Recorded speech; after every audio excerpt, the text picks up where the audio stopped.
اگر آپ کے باس ہیں یا someone senior to you آپ سے اگر مڑ کے کہتے ہیں کہ آپ ذرا لیٹ نائٹس رکنا شروع کرتے ہیں، یا کوئی کہتا ہے کہ ہمارے کلائنٹس ہیں تو ان کو تو انٹرٹین کرنا ہے، ذرا آپ بھی کھانے پہ چلیں ساتھ.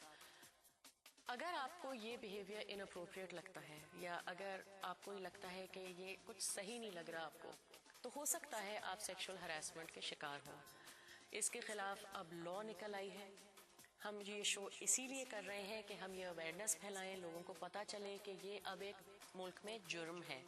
اسی کے ساتھ دیکھیں ایک چھوٹا سا سنیک پیک، ہمارے آج بہت اچھے مہمان بھی پروگرام میں ہمارے ساتھ شامل ہوں گے، بہت اچھی طرح ہمیں سمجھائیں گے.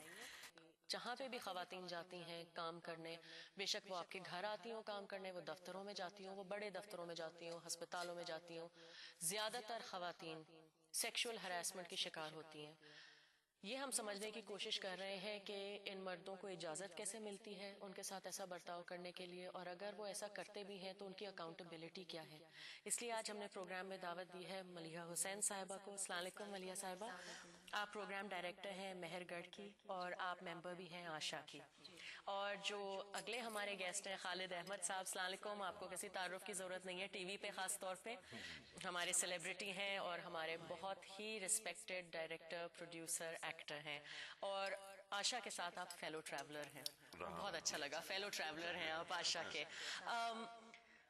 آشا آپ کہہ رہی تھیں ملیحہ صاحبہ کہ کچھ 9 آرگنائزیشن ساتھ جمع ہو کے انہوں نے آشا کو بنایا اور کچھ 9 سال ہو گئے. تو میں پوچھ سکتی ہوں کہ یہ ضرورت آپ لوگوں نے کیوں محسوس کی کہ اس کے خلاف ایک پورا ایک... یہ اصل میں مسئلہ اتنا بڑا ہے کہ ویسے تو بہت سی عورتوں کے ایشوز پہ بہت سے لوگ کام کرتے ہیں، جیسے آنر کلنگ ہو گئی فار ایگزامپل. مسئلہ بہت بڑا ہے، لیکن اگر آپ دیکھیں کہ کتنے فیصد عورتیں واقعی اس ایشو کا شکار ہوتی ہیں تو پرسنٹیج بہت کم ہے. سیکشل ہراسمنٹ جو ہے نا، یہ ہم تو بڑے دعوے سے کہتے ہیں کہ 100% عورتیں پاکستان میں اس مسئلے کا شکار ہوتی ہیں. کبھی نہ کہیں نہ کہیں زندگی میں وہ ہراس ہوتی ہیں، چاہے زیادہ یا کم. دیکھیں سڑکوں میں، بازاروں میں، گھروں میں، دفتروں میں، آپ پبلک ٹرانسپورٹ لے لیں، آوازیں کستے ہیں، چھیڑتے ہیں. تو اور یہ کوئی کہتا بھی نہیں تھا کہ یہ مسئلہ ہے. ہر ایک کو پتہ ہے کہ ہاں ہوتا ہے، بری بات ہے، نہیں ہو تو اچھا ہے، جان آسان ہو جائے. لیکن it wasn't identified as an issue, یعنی کوئی یہ نہیں ماننے کو تیار تھا کہ ہاں یہ واقعی مسئلہ ہے ایسا جس پہ کام کرنا چاہیے. تو ڈاکٹر فوزیہ سعید ہیں جنہوں نے اسے آئیڈینٹیفائی کیا تھا 1999 میں تقریباً، اس سے کچھ پہلے، کہ کام کرنے والی عورتیں جو ہیں ان کے لیے اتنا بڑا مسئلہ ہے کہ وہ گھروں سے ڈر کے مارے نکلتی نہیں ہیں، اور اگر نکلتی ہیں تو پھر اس قسم کے کئی دفعہ سیریس مسائل ہوتے ہیں کہ وہ ان کے لیے بڑا مشکل ہو جاتا ہے. کئی تو تنگ آ کے نوکری چھوڑ دیتی ہیں، کوئی اگر مجبوری سے نوکری کریں یا چھوڑ نہیں سکتی تو وہ اسی طرح کرتی رہتی ہیں اور کسی کو بتا نہیں سکتی. جی ہاں بالکل. تو اتنا بڑا تھا مسئلہ کہ ایک آرگنائزیشن کے لیے اس کا حل نکالنا اور کچھ کرنا ممکن نہیں تھا. تو اس لیے انہوں نے لائک مائنڈڈ آرگنائزیشنز کو اکٹھا کیا اور ایسے لوگ جمع کیے جو سمجھتے تھے کہ جی واقعی یہ اتنا بڑا مسئلہ ہے کہ ہمیں کچھ کرنا چاہیے اس کے لیے. اور پھر سب نے مل کے کام شروع کیا. اگر میں آپ کو یہاں روکوں ایک منٹ کے لیے، اور خالد صاحب آپ سے بھی اور آپ سے بھی ملیحہ صاحبہ، اگر میں یہ پوچھوں کہ تھوڑا بہت ویورز کی سمجھ کے لیے بھی، اگر ہم آئیڈینٹیفائی کریں کہ جب ہم سیکشول ہراسمنٹ کی بات کرتے ہیں تو سیکشول ہراسمنٹ ہوتا کیا ہے؟ آپ نے تھوڑا تو چھیڑا اس بات کو کہ سڑک پہ بھی کوئی اگر تنگ کرتا ہے، لیکن کون کون سے ڈفرینٹ ایسپیکٹس ہیں سیکشول ہراسمنٹ کے جو خواتین آپ کی نظر میں ہر دن فیس کرتی ہیں؟ بنیادی طور پر تو یہ ہے کہ کوئی بھی ایسی چیز جو کسی خواتین کو، مرد کو، کسی کو بھی، خاتون کو ناگوار گزرے، یعنی جو اس سے وہ انکمفرٹیبل فیل ہو اس کو، تو وہ میرے خیال میں بہت ہی مطلب لارج ڈیفینیشن کے اندر ہراسمنٹ کے آ جائے گا. اور اب یہ ذرا سا ٹرکی مسئلہ اس لیے کہ مختلف سچویشنز میں مختلف انٹریکشنز میں کہاں پر ہے اس کی باؤنڈری کہ وہ کوئی آپ ایسی بات کہہ رہے ہیں جو اس کو ناگوار گزر رہی ہے. ٹھیک ہے نا, مثال کے طور پر complimenting a woman for instance, ٹھیک ہے نا, ایک بہت اچھا کمپلیمنٹ بھی ہو سکتا ہے کہ سونیا آپ بہت اچھی لگ رہی ہیں آج, اور اسی کو ایک دوسرے طرح سے بھی کہا جا سکتا ہے جسے آپ کو ناگواری کا احساس ہو. You have the right to decide کہ کیا آپ الاؤ کریں گے, if I am a colleague, کیا آپ الاؤ کریں گی, کیا آپ نہیں الاؤ کریں گی. ٹھیک ہے نا.